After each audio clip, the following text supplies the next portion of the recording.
Shalom jemaat yang terkasih di dalam Tuhan Yesus Kristus. Penuntun saat teduh Sinode Gereja Kristen Jakarta hari ini, Minggu 3 April 2022. Berharap dalam keadilan Tuhan. Mazmur 52. Hukuman terhadap orang fasik. Untuk pemimpin biduan, nyanyian pengajaran Daud ketika Doeg, orang Edom itu, datang memberitahukan kepada Saul bahwa Daud telah sampai di rumah Ahimelech. Mengapa engkau memegahkan diri dengan kejahatan, hai pahlawan, terhadap orang yang dikasihi Allah sepanjang hari? Engkau merancangkan penghancuran, lidahmu seperti pisau cukur yang diasah, hai engkau penipu. Engkau mencintai yang jahat lebih daripada yang baik, dan dusta lebih daripada perkataan yang benar. Engkau mencintai segala perkataan yang mengacaukan, hai lidah penipu. Tetapi Allah akan merobohkan engkau untuk seterusnya. Ia akan merebut engkau dan mencabut engkau dari dalam kemah, membantun engkau dari dalam negeri orang-orang hidup. Maka orang-orang benar akan melihatnya dan menjadi takut, dan mereka akan menertawakannya. Lihatlah, orang itu yang tidak menjadikan Allah tempat pengungsiannya, yang percaya akan kekayaannya yang melimpah dan berlindung pada tindakan penghancurannya. Tetapi aku ini seperti pohon zaitun yang menghijau di dalam rumah Allah. Aku percaya akan kasih setia Allah untuk seterusnya dan selamanya.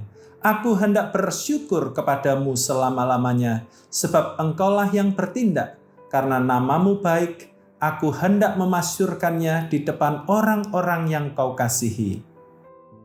Pada Desember 2012, sebuah portal berita memuat kisah seorang ayah berjalan kaki dari Malang ke Mekah untuk mencari keadilan.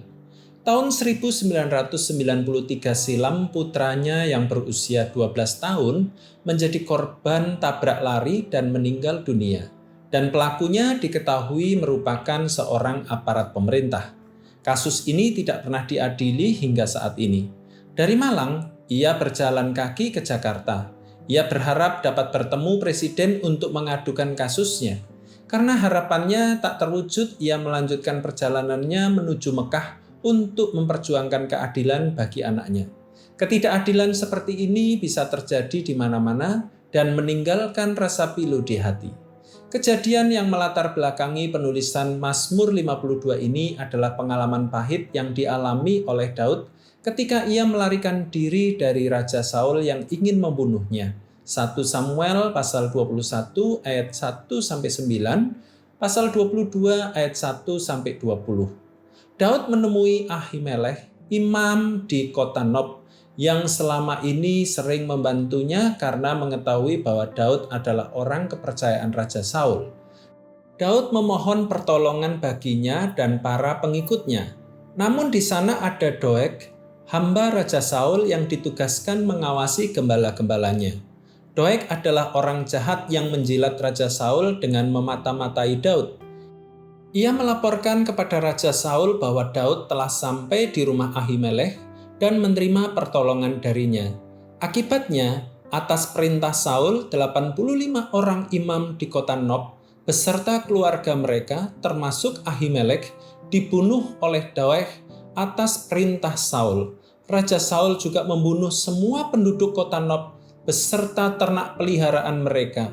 Ketika Daud tahu apa yang dilakukan Doeg, ia berpaling pada Tuhan untuk memohon pertolongan dan keadilan, sebab hanya Tuhanlah yang dapat menghadapi lawan-lawannya dengan adil. Saat kita sedang mengalami kesulitan karena perbuatan jahat orang lain, ingatlah bahwa Tuhan menyertai kita. Bahkan dalam keadaan terburuk sekalipun, Ia akan menolong kita melewati semua itu dengan penuh kemenangan. Mari belajar dari Daud yang berharap dan percaya pada keadilan Tuhan. Ia tidak menuntut balas, mata ganti mata, gigi ganti gigi. Sebaliknya, ia menyerahkan masalahnya pada Tuhan dan menantikan keadilan dari Tuhan. Seperti Daud, kita dapat mendekat kepada Tuhan, mendengar perkataannya, dan memintanya melakukan yang terbaik bagi kita. Keadilan Tuhan jauh lebih tinggi daripada keadilan manusia yang seringkali justru menuntut balas. Selamat beraktivitas, Tuhan Yesus memberkati.